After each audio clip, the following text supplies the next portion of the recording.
The sun has not yet risen, but already the Nile breathes. The reeds rustle like gossiping servants, and the cool dust beneath your sleeping mat clings to your skin, as if trying to keep you just a little longer. But it cannot, because you are a slave, and slaves do not sleep in. Your name will not be remembered in any scroll. You won't be buried with amulets or honored with perfumes. But today, just like yesterday, and just like tomorrow, you'll rise. You'll work, you'll endure, and you'll survive. Before we begin our journey through this day, your day, as a bound worker in ancient Egypt, a small breath. You're listening to a voice made not of commands, but of calm. A story not told in haste, but in hushed tones, meant to lull you, not lead you. So let your eyes drift. Let your body sink. Let history unfold around you like linen wrappings, slow, layered, and strangely comforting. And if you're enjoying this story of forgotten lives and ancient labor, tap like gently. Subscribe if your hands are free. And in the comments, whisper to us, where in the world are you listening from tonight? What empire are you sleeping in? Now, back to your life. Back to work. You sleep in the servants' quarter of a noble estate, or to a room on woven mats, stuffed between storage amphorae and oil jugs. There's no rooster. There's a foreman. He shouts once your name or something close to it, and if you don't answer fast enough, he kicks the wall. A pottery shard shatters somewhere behind you. Someone groans. You inhale a noseful of someone else's garlic breath. Welcome to another beautiful Egyptian morning. There is no bathroom. There is a basin. Sometimes there is water in it. You take a cloth, dip it once, and scrub the dust from your neck and arms. Not to be clean, you will never be clean, but to avoid more beatings for looking lazy. You do not own the cloth. You do not own the water. You do not own the hands with which you scrub, but you use them anyway. If you're on a noble's estate, your hair is likely shaved. Not fashion, hygiene. Lice don't care about your status, but the head steward certainly does. You rub your teeth with crushed natron salt and a piece of reed. It tastes like a brackish insult. Your breakfast is the same as yesterday and the day before. A coarse hunk of barley bread, cracked, dense, slightly sour. If you're lucky, it's yesterday's leftovers. If you're very lucky, someone dropped honey near it. No beer this early. Not for slaves. Someone mutters a joke in the back of the room. Did you hear? The overseer's goat tried to file for freedom. Laughter, dry as the bread. But in a world where even smiles feel taxed, it's enough. You eat fast. There are no seconds. There is no sitting. And then the bell. A slab of metal struck by stone, echoing through the courtyard. It is time. Slavery in ancient Egypt wasn't always shackles and lashes, but it was always labor. Some slaves were captured foreigners, prisoners of war taken from Nubia, Libya, or Canaan. Some were born into it, the children of other slaves, destined to serve from breath one. And some sold themselves. Yes, a desperate farmer might offer himself to a temple to escape starvation. Slavery wasn't always punishment. Sometimes it was the last mercy left. You've been assigned to the estate kiln today. It's already smoldering, belching sour smoke into the morning. The potters nod without looking up. They're not slaves, just poor. But they don't speak to you. You kneel beside the clay pit and begin. You stir, you press, you stack. 1,000 bricks to dry. By noon, the heat will steal your breath. By dusk, you won't know where your skin ends and the dust begins. Egyptian law was detailed. Contracts, wills, property rights, and temple records still survive. But you, slave, are not a citizen. You are property. If you're lucky, you serve a good house, one that believes in treating its assets with some level of humanity. But the law does not defend you. You cannot testify in court. You cannot marry freely. You cannot own land. A scribe once wrote, "A man's slave is like his field. If well tended, it will yield." Inspiring, if you happen to be the man, not the field. By the 6th hour, the sun has climbed over the courtyard walls. It does not care who is noble, who is poor, who is free. It burns all equally. Your hands blister. Your mouth dries. You steal a gulp of water when the guard looks away. You pray to any god who will listen, not for freedom, just for shade. There's no lunch break. But if a noble drops food, you're allowed to pick it up, as long as you do it silently. You chew a fig stem someone left behind. You tell yourself it's sweet. That night, back in the quarters, someone whispers a plan. Not escape. That's a myth. The desert eats more runaways than overseers do. But a barter.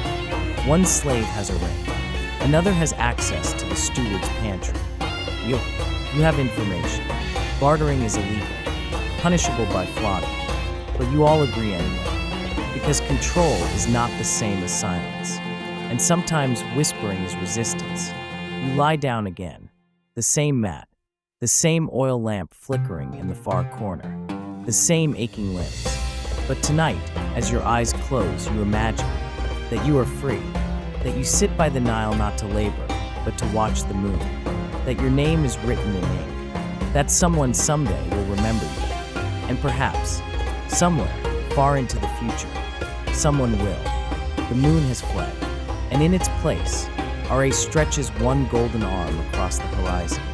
Another day, another breath, another footstep into dust and duty. But today is not like yesterday, because in ancient Egypt, not all slaves toil under the same sun. Some work in temples, voices hushed beneath sandstone columns. Some polish limestone in palace corridors, where a prince's sneeze might ruin your whole afternoon. And some, the unfortunate few, vanish into the black mouths of desert mines, never to see sunlight again. Slavery in Egypt was not a uniform fate. It was a spectrum, from domestic drudgery to divinely supervised exhaustion. So tonight, let's walk beside them all. Let's see how the other half lived and served. There is a strange irony to being enslaved by the gods. Temples were not just places of worship. They were economic engines, centers of land ownership, administration, and labor. Pharaohs donated slaves to temples as a sign of piety. Sometimes entire villages were gifted to the priesthood. You work in the house of Ammonius. Your job, sweep the incense ash, polish the statue's base, scrub the ritual platform, again and again and again.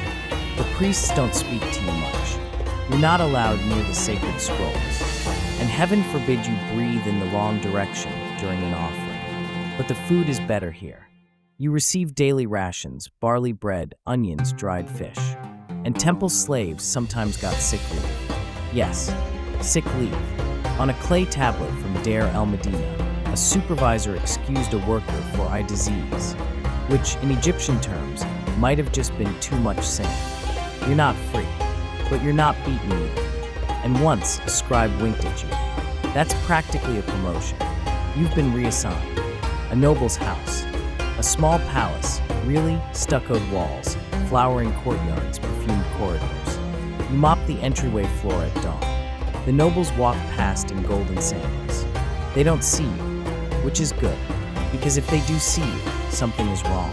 A crooked braid, a missed spot, a mispronounced name, a flick of the wrist, and suddenly your back meets the rod.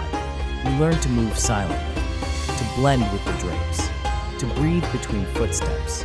And yet, there are moments. A glimpse of a mural as you dust. A harpist practicing in the courtyard. A scent of lotus oil that lingers long after the mistress leaves. These are your luxuries. Borrowed beauty. Soft things not meant for you, but noticed all the same. Your feet ache, but for a moment you hear music. And it is enough. The worst post. By far. You are chained to 20 others. Some slaves, some criminals. There is no difference now. The copper mine at Timna is dry, airless, and cruel. You descend through a shaft hacked by desperate hands. Your torch sputters. You taste the dust before you see it. Here, the overseers do not watch you. They shout from above, voices echoing down like curses. The heat is unbearable. The tools primitive. The dangers, rockfall, exhaustion, scorpion stings constant. But the worst part, you forget the sky. Days pass, or hours. You cannot tell. And then suddenly, you are above again, blinking, Coffin. Alive. Some did not return. You are not stronger than them, just luckier. But no one in the mines prays. The gods are too far underground. There is a lie told in history books that slaves in Egypt were faceless. But you know better. Your name may not be carved in stone, but it is whispered by others like you, scribbled on the back of ration records, smudged into clay beside a half-eaten fig. You are not a tool. You are a witness. You have opinions, jokes, loves. You know which guards are kind, which priests hide wine, which cats steal meat from the kitchens and look smug about it. You have a life, limited, bound, but undeniably lived. There is a temple cat. Its name is something like Mew. No one questions it. It strolls the columns like it owns the gods. It knocks over offering bowls, steals fish, sleeps in sacred baskets. If you did half of what this cat does, you'd be flogged before lunch. But when Mew yawns and stretches, the priests smile. You envy that cat, and also feed it scraps, because somehow that cat sees you. Sometimes it even sits beside you when you eat. It doesn't share your food. It just watches, like it knows. You cannot rebel, not openly, but resistance comes in quieter forms. A broken handle by accident, a brick placed slightly askew, a jar of wine watered just enough to ruin its punch. Tiny acts, imperceptible, but yours. In the palace, slaves hum while working, low, wordless songs that carry memory. In the mines, one worker marked each wall with a single finger-dragged line, a tally of days, a prayer, a curse. No one knows, but it mattered, because even when you can't speak, you mark the world. By night, you sit on a stone step. There's no bed, only a quiet spot out of the wind. Another slave joins you. She tells a story of her brother who was taken to the gold mines near Nubia, of a priest who once freed his household servant, of a dream she had where she was a bird and flew across the Nile. You smile. You don't believe in freedom, but you do believe in birds and dreams. Sleep comes. The ground is hard. Your muscles ache. But tonight, your mind is yours. You imagine another version of yourself. A potter, a dancer, a fisherman with too many cats and not enough net. And in this other life, you wake smiling. But for now, you sleep. And that too is power. It is the season of Shima, the harvest time. The Nile has receded. Its gift, thick black silt, coats the floodplain like the promise of a better tomorrow. But you are a slave. You do not own the wheat. You do not drink from the granary. You will not taste the barley beer whose mash you carried by hand. Still you wake. You rise with the cicadas. And you walk barefoot across the cracked earth toward another day in the fields. Another day of Pharaoh's work. In every schoolbook, Egypt is a land of kings and pyramids, but it was also a land of farmers. More than 90% of the population lived by the rhythm of the soil, sowing, reaping, storing, praying. And you dig, you bundle, you pull weeds with a bent stick and a tighter bough. You wake before dawn and join the line of laborers. Not all are slaves. Some are debt-burdened freemen. Some are corvée laborers, forced to give weeks of labor per year to avoid higher taxes. But you are always here. Every season, every year. The scribe comes by with a tally stick. He does not greet you. He clicks his stylus against a wax board and frowns at your pile. You do not respond. You cannot afford a mistake. You carry bundles of barley stacked twice your height, reeds for matting in baskets, mud bricks still steaming from the kiln, and sometimes a tiny scarab that crawled into your wrap and refuses to leave. You carry them all across the field, to the cart, to the storehouse. You carry them until your arms hum like bees and your legs go numb. What'd you keep? A single dried fig someone dropped in the dirt. A chip of pottery with a drawing on it. A smiling face, done in haste. A secret song you hum to yourself, barely audible over the wind. The pharaoh has many treasures. These are yours. Supervision is constant. The overseer watches from his high perch, shaded of course. He counts loads. He He notes slackers. He shouts when a sheaf topples over. Then there's the scribe. He writes everything. Your name, or something close to it. How many bundles you moved. How many breaks you took. How many sandals you ruined. Even your blister count might end up in a ledger. Not because they care, because someone else might care. Up the chain, to the noble, to the vizier, to Pharaoh himself. The bureaucracy is massive, but it runs on your sweat, and it remembers everything, except your name. You don't speak to the free laborers much, but sweat creates its own vocabulary. A nod when the load's too heavy, a glance when the overseer isn't looking, a shared sip of water, stolen but sacred. You learn who works fastest, who trips often, who tells jokes at sunset. One man hums a song as he threshes grain. It's nonsense, but it makes you smile. That's something rare. You are late. Not much, just a few moments. But the sun clock in the courtyard doesn't lie, and neither does the lash. Punishments range from verbal scolding to beatings with reeds, depending on the mood of the overseer, or whether he had a fight with his wife the night before. You kneel. You receive your strokes. You do not cry out. Not for pride, for strategy. Those who scream get marked. Those who do not are resilient, and resilient slaves are more likely to be fed. You walk back to your load. The sun does not pause. Neither do you.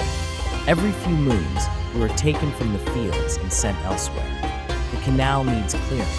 The temple wall needs bricks. A new storage complex is rising. You walk, with hundreds of others, toward a site of Pharaoh's newest ambition.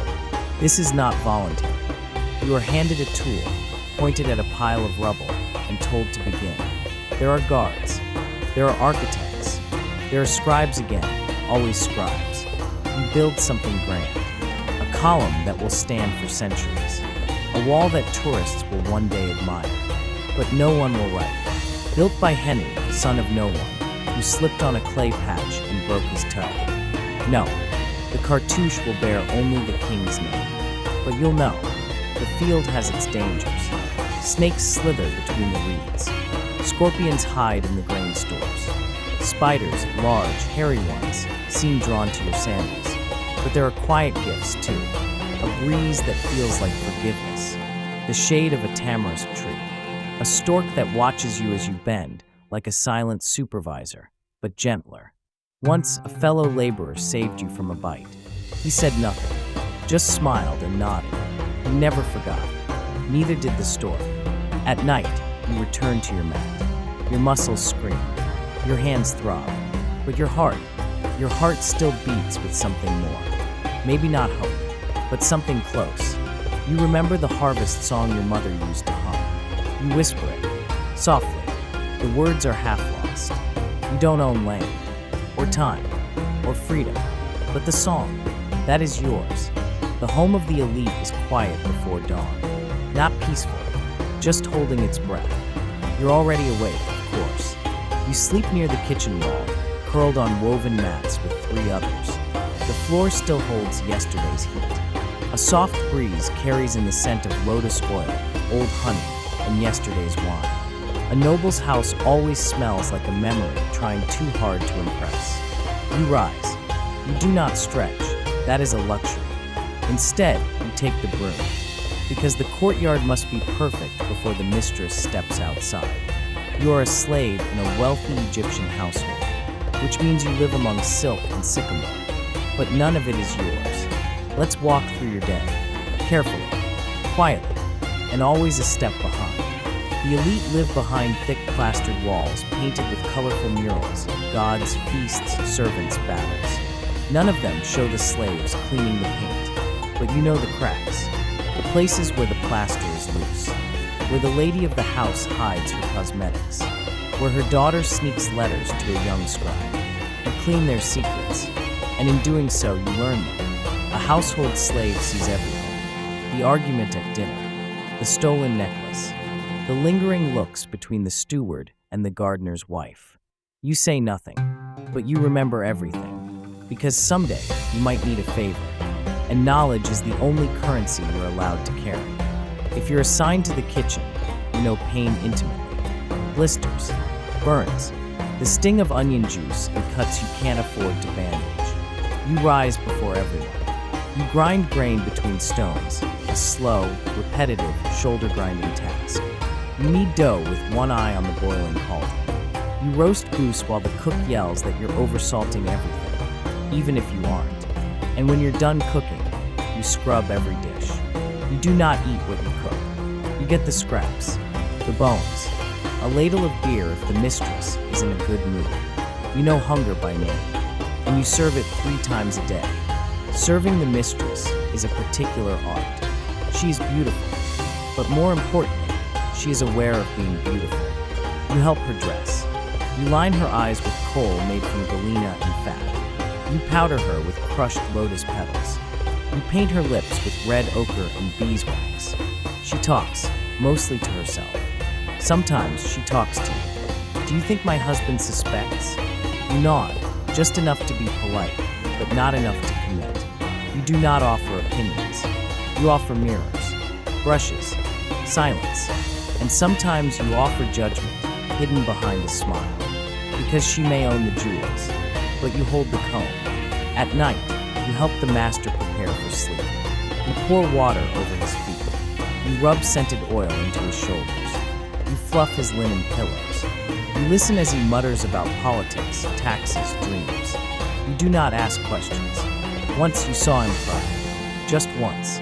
You never mentioned it. And for that, he sometimes remembers your name, which in a world where most slaves are called you, is a kind of magic. When they finally sleep, you return to your mat. But sleep doesn't always come, because the walls here whisper. Old lives, past servants, mistresses who died young, a child who disappeared. You hear them, and they hear you. If you're literate, you may be assigned to the tutor.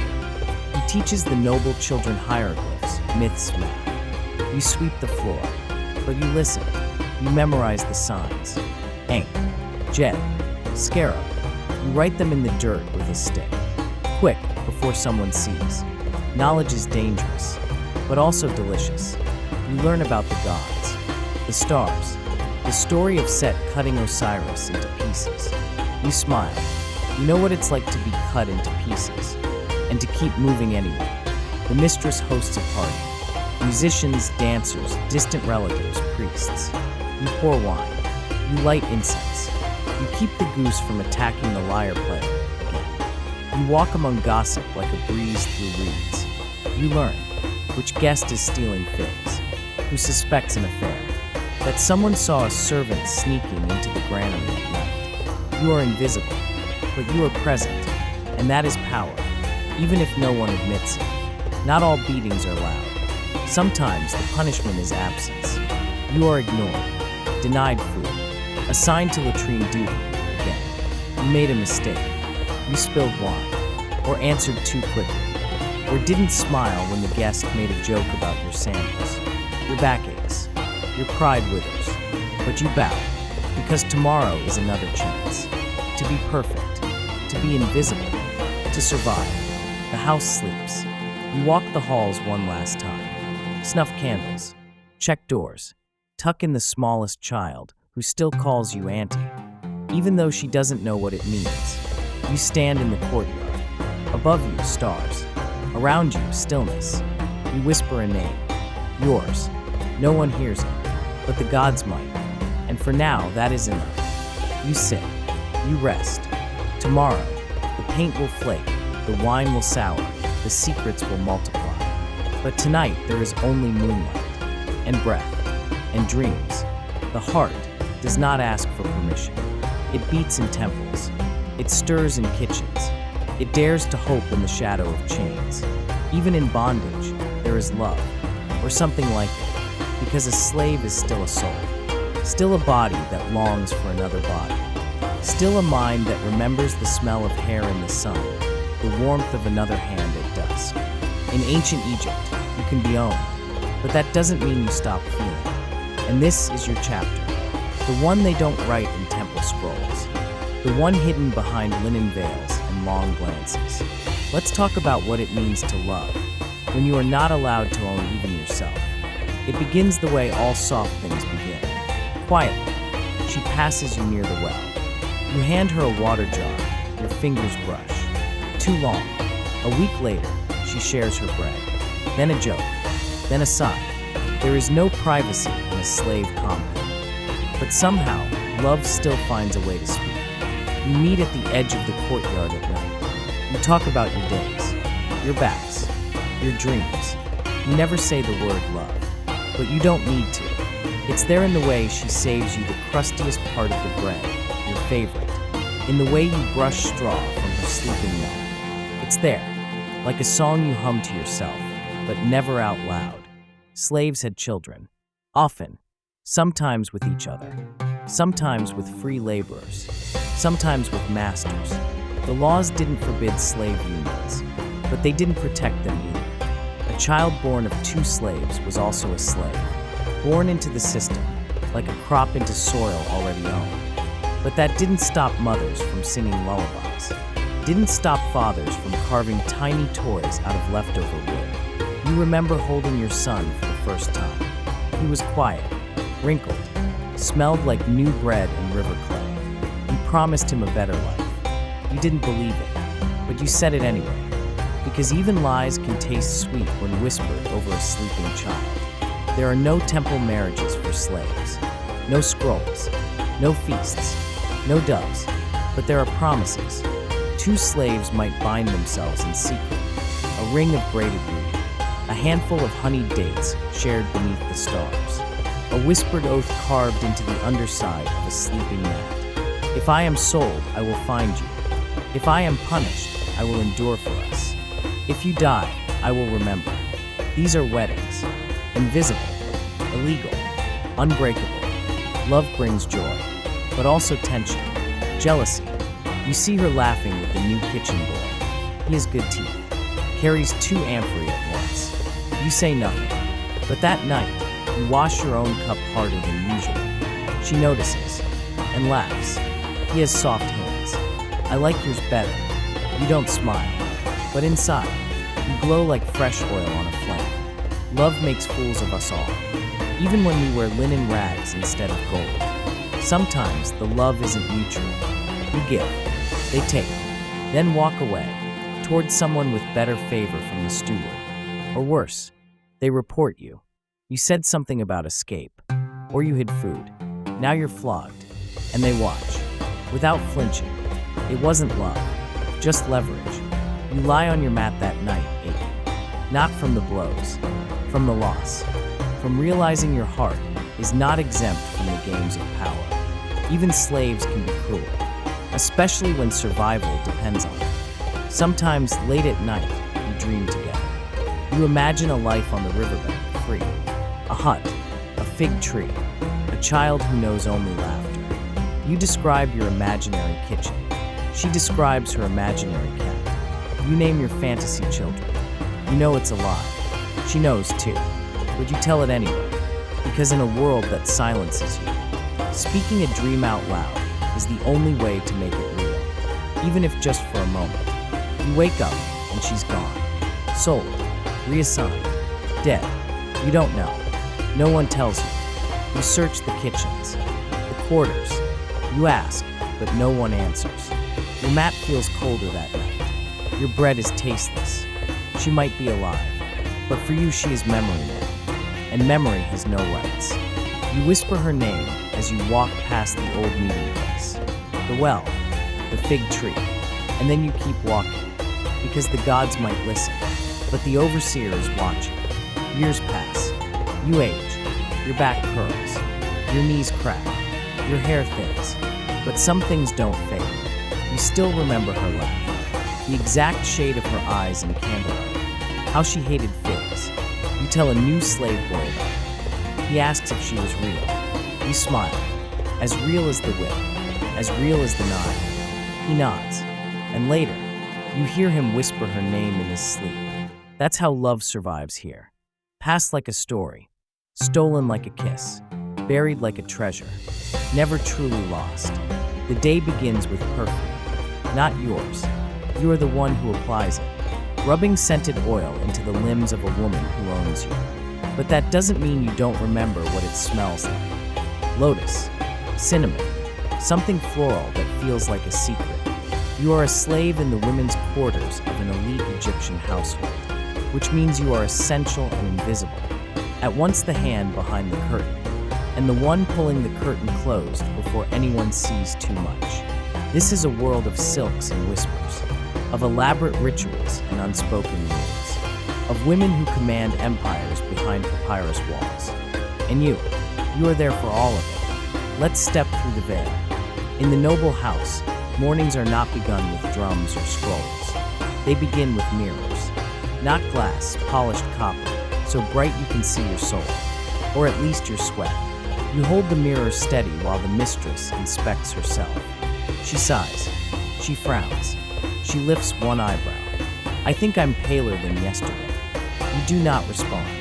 You simply tilt the mirror, angle it toward the sunlight, and hope it flatters her into silence. Then she begins. The ritual. Her face is your canvas. You prepare the coal, brown galena mixed with oil, dark as moonless sky. You dip the applicator, a slim stick made of ivory or bone. You draw 2 perfect lines, from tear duct to temple. You have steady hands. You must. Wobbly eyeliner is a punishable offense.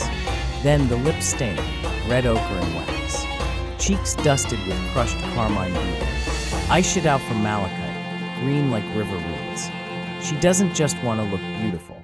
She wants to look immortal, like Hathor, or Isis, or the painting of herself that hangs in the hall, 10 years and 2 marriages ago. You finish. She smiles. You breathe again. You open the chest. Inside, translucent white linens, gowns embroidered with gold thread, girdles with cowrie shells, and a single, impractical leopard skin that nobody's quite sure how to wear. You hold them out, one by one. She chooses. You help her dress, from undergarment to ankle-length pleated robe. Each fold must fall just right. Each hem must be spotless. There's a hierarchy in fabric. Rough linen for you, soft for her children, sheer, perfumed layers for the mistress. You tie her girdle. You step back. She examines herself. Do I look powerful? You nod. She does.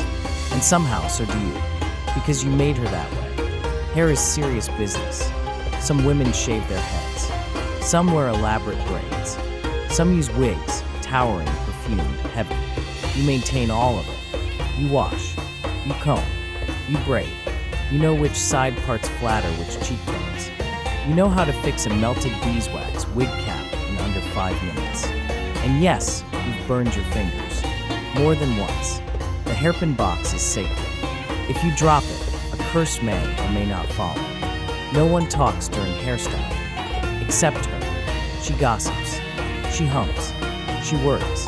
And you listen, because listening is your best skill. Second only to bravery. The women's quarters are never silent. Not truly. Whispers fill the air like incense. The priest's daughter is pregnant.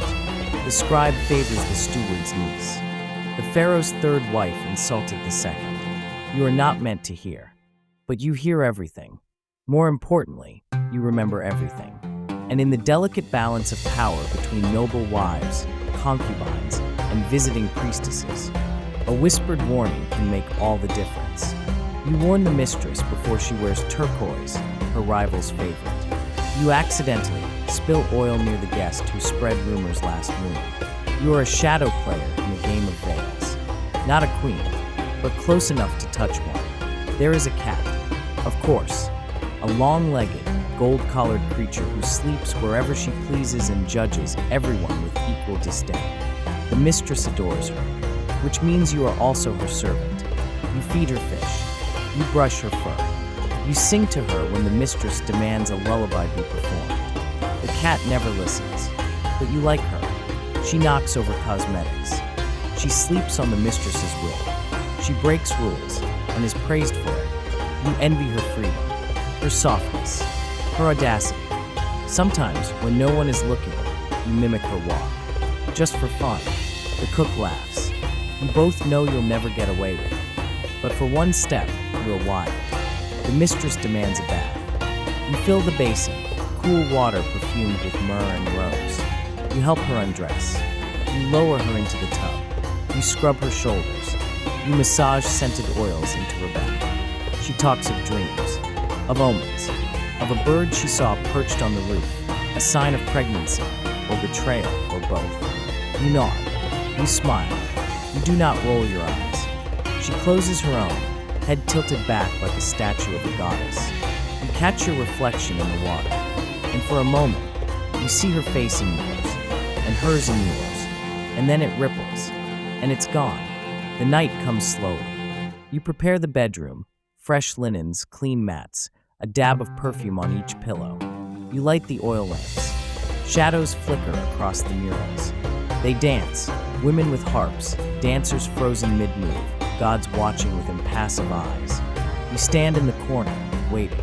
She says nothing. She lies back. She breathes. She dreams. You leave. Outside, the moonlight is soft. You sit near the wall, unwrap your scarf, and rub the coal off your hands. You do not wear perfume, but tonight, your skin still smells like myrrh. You close your eyes, and in your dreams, you are the one being painted. You are the one wearing gold. You are not owned. You are seen. Before your body wakes, your soul stirs. You rise not just to work, but to witness, to participate in a world where gods walk beside ovens, where ancestors drift through courtyards, and where even the humblest mud brick home is a cathedral of the everyday. You are a slave in ancient Egypt, which means you are also a priest, a listener, a dreamer, a smuggler of whispered prayers. Faith doesn't care if you are gold or straw. And you wear faith like a secret under your tunic. Welcome to the sacred part of servitude. Your mistress has a shrine in her home. Not large, a niche in the wall, a carved stela, maybe a painted cobra. She worships Hathor mostly. Sometimes Bada, when the cat gets ill. Sometimes Isis, when her husband is late for market and her dreams grow suspicious. You clean the shrine. You polish the offering bowl. You sweep around the incense stand. You replace the sycamore twigs that represent eternal life, which, ironically, you're not expected to enjoy. You do this every day. But you also slip your own offerings into the shadows. A date pit, a reed woven into a knot, one drop of water, dribbled with reverence. The shrine is hers, but you pray there too, just quieter. You don't have statues, but you do have stories. You carry them like charms in your pocket. Tales of Bess, the dwarf god who protects the vulnerable. Of Tariq, the pregnant hippopotamus who guards mothers. Of Anubis, who wraps the dead and whispers to them on the way out. Your favorite? A bug, the scarab. Khepri, the dung beetle god, rolls the sun across the sky. Every morning, he pushes it up like a burden. Every night, it disappears. Just like you roll your own weight. Every day, without applause, and you too rise again. You smile at that, a slave and a beetle. Both divine in their own ridiculous way. Not all faith is temple grade. Some is practical. You know, salt keeps evil away and flavors bad porridge. Spitting before a journey confuses malevolent spirits. Saying a name backward can undo a curse, or at least ruin someone's day. The mistress thinks these are silly, but you've seen the cook mutter a protection spell over the bread. You've seen the stable boy tie a snake vertebra around his ankle. You've whispered to the Nile, asking it to spare your cousin during flood season. These are not superstitions. These are survival. And belief is a language older than dynasties. When someone dies in the household, God forbid, you are expected to clean. Silently, respectfully, efficiently, but you do more. You draw a jed pillar in the dust with your toe. You place a pinch of natron near the body, even if it's just symbolic. You say the name 3 times, softly, into your own palm. You are not trained in mummification, but you remember the prayers. You remember the journey to the field of reeds. You say the words, because someone must, because no soul should leave without a witness, even if that witness has calloused hands and no surname. Last night, you dreamt of a falcon, not a normal one. It spoke. It stood on a pyramid. It wore eyeliner. You tell the old laundry woman, She gasps. Horus. It's a sign. A sign of what? Victory? Death? An overdue bath? She doesn't say. But all day, she watches you like you're glowing. You consider telling the mistress. But she already thinks she owns all omens. So instead, you leave a feather at the shrine. Just in case. Better safe than smitten by divine lightning. Sometimes, you're assigned to the local temple. Not as a priest. Not even as a scribe. As a sweeper. But even there, in the shadow of columns and the scent of blue lotus, you feel something. The temple hums. Stone sings. And the high priest, he tells you nothing. But his apprentice sometimes winks. Slips you a broken reed pen. Lets you stand near when they chant the offering formula. You memorize the rhythm. At night, back in your quarters, you whisper it to the fireflies. You don't understand every word, but your bones do. You are hungry, but the gods, they eat first. You help set out offerings. Flatbread, dried figs, beer. Occasionally, goose, you only stare at that one. Later, the offerings are removed. And guess what? The gods are generous. They leave the food. You and the other helpers gather what's left. You nibble. You laugh. You share. This is sacred. You have a shell. Just one. You found it during canal work. Fossilized spiral, older than stories. You keep it hidden in your sash. Not because it's valuable, because it's yours. Sometimes you whisper prayers into it. Not to a specific god, just out loud. You think maybe the shell remembers something. The ocean, the sun, a time when it wasn't buried in a slave's waistband. You pray into it. May my child live longer there. Not because of the food, because for once, you're not stealing, you're receiving. And receiving feels dangerously close to being blessed. You have a shell, just one. You found it during canal work, fossilized, spiral, older than stories. You keep it hidden in your sash, not because it's valuable, because it's yours. Sometimes you whisper prayers into it, not to a specific god, just out loud. You think maybe the shell remembers something. The ocean, the sun, a time when it wasn't buried in a slave's waistband. You pray into it. May my child live longer than I. May my feet not crack before the harvest. May the gods not forget the ones who serve in silence. The shell says nothing, but it listens, and sometimes that's enough. It begins with silence, not the kind that follows an order, not the kind before the mistress enters the room. A different silence, heavy, sacred, final. Someone in the house has died. Not you, not yet, but someone, and that means everything stops. You are a slave in ancient Egypt, which means you know how to move when the world stills. You know how to clean the floor while people wail, how to fetch beer while others pray, how to bow your head while carrying the dead. And maybe one day, not today, but someday, they'll carry you too. This is the chapter no one wants to think about, but everyone eventually joins. The household enters mourning, which means everyone else enters overtime. The mistresses rip their linen robes. The eldest son pours dust on his head. The priest chants with a voice that sounds suspiciously rehearsed. And you clean. You scrub the threshold with beer and natron. You carry water for ritual washing. You wrap furniture in linens so the evil spirits don't cling. You do not cry, at least not where they can see. The deceased was your owner. Maybe he was kind, maybe cruel, maybe both. Now he's just a name on a stele and a pile of debts you'll never escape. Still you kneel. Still you whisper a prayer. Because death deserves dignity. Even if life rarely gave you any. You are not an embalmer, but you watch them work. They arrive in masks, jackal-faced, serious, silent. Like they're more God than man. They slice. They stuff. They drain. They remove the organs and place them in canopic jars. The liver to insipid. The stomach to duomutab. The lungs to happy. The intestines to cabecina. You don't say the names out loud. Only the priests may. You sweep around the tools. You fetch more salt. You try not to flinch at the smell. You wonder, who will do this for you?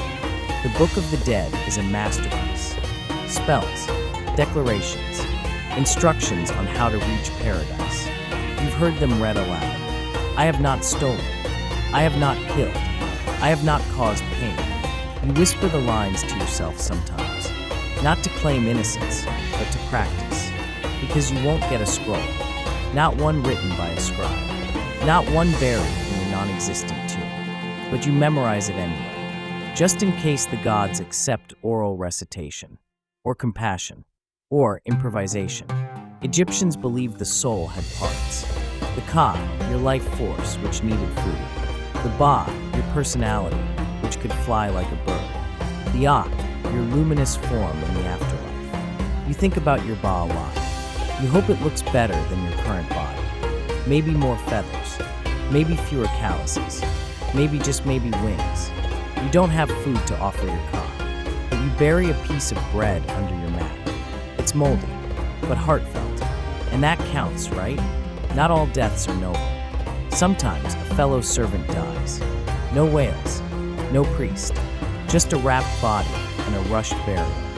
You do what you can. You wash the face. You find 2 lotus petals and place them on the eyes. You whisper a name 3 times, the only eulogy they'll receive. You mark the grave with a carved shard. It says nothing profound, just friend, but that's more than most get. And you sit beside it a while, not to cry, just to listen. You swear you hear something in the wind. You pretend it's a goodbye. The nobles have elaborate tombs, paintings, false doors, lists of all their titles, even the ones they made up. You've helped build them, carried stone, mixed pigment, chiseled praises into walls that never mention your name. You once painted a scene of a nobleman sitting on a chair while servants brought him figs. You were one of the figures in the mural, tiny, bent, smiling. You added an extra fig on the tray, a small rebellion, a wish that maybe in the next life you'll be the one on the chair, even just for a day. In death, your heart is weighed against a feather. If it's heavier, filled with guilt, deceit, cruelty, you're eaten by Amit, the devourer of souls. If lighter, pure, you pass into the field of reeds, the Egyptian paradise. You've thought about this. You try to be good, kind, hardworking, even when no one watches, because you know someone always is. You picture the scales. You picture Maya, goddess of truth, standing nearby. You picture your heart floating, not heavy with sorrow, but light with love. Maybe that will be enough. You dig a hole, not for the dead, for yourself. Not because you plan to die today, but because everyone should know where they want to rest. It's just outside the quarters, near a fig tree, facing the sunrise. You bury your shell there, the one you've whispered prayers into. You pour a drop of beer. You light a tiny oil lamp and cover it with a bowl. A candle in the dirt, a marker of hope. Not that someone will mourn you, but that something will remember you. That the wind will speak your name to the stars. That the gods, in their mercy, will say, you were unseen, but you mattered. Come, rest, and maybe, just maybe, you will.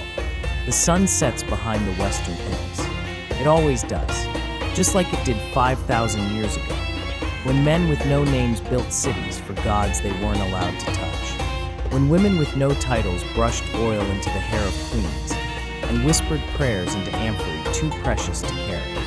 When children born of bondage learned the weight of silence before they learned the weight of a reed pen. Now the world is quiet. The chants have faded.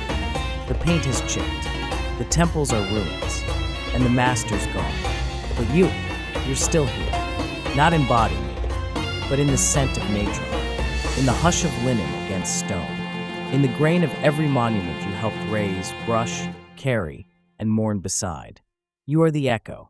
The breath behind the statue, the hand that polished the crown, the laughter that never made it to the scroll. They wrote history in gold, but it was built in calluses, by hands like yours. Let's remember, just for a moment, all the lives that don't get hieroglyphs. Not the pharaoh, but the stone lifter. Not the vizier, but the cook's daughter who sang to the cat while she worked. Not the gods carved into walls, but the man who climbed scaffolding to paint them.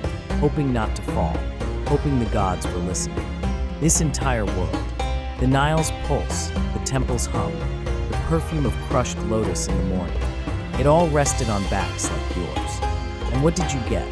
Sometimes a kind look, a joke from a fellow servant, a handful of figs if the harvest was good, a ragged mat, a dream of wings, a whispered promise to a child. Sometimes you got nothing. Sometimes you were punished for surviving. And yet, you loved, you laughed. You stared at the stars and wondered if maybe, just maybe, your Ba would someday find paradise. And maybe it has. Maybe tonight, it rests somewhere near the field of reeds. Not because your name was carved in stone, but because we remember you now. We told your story. We followed your feet through palaces and kitchens. We listened to your heartbeat under the weight of anthem.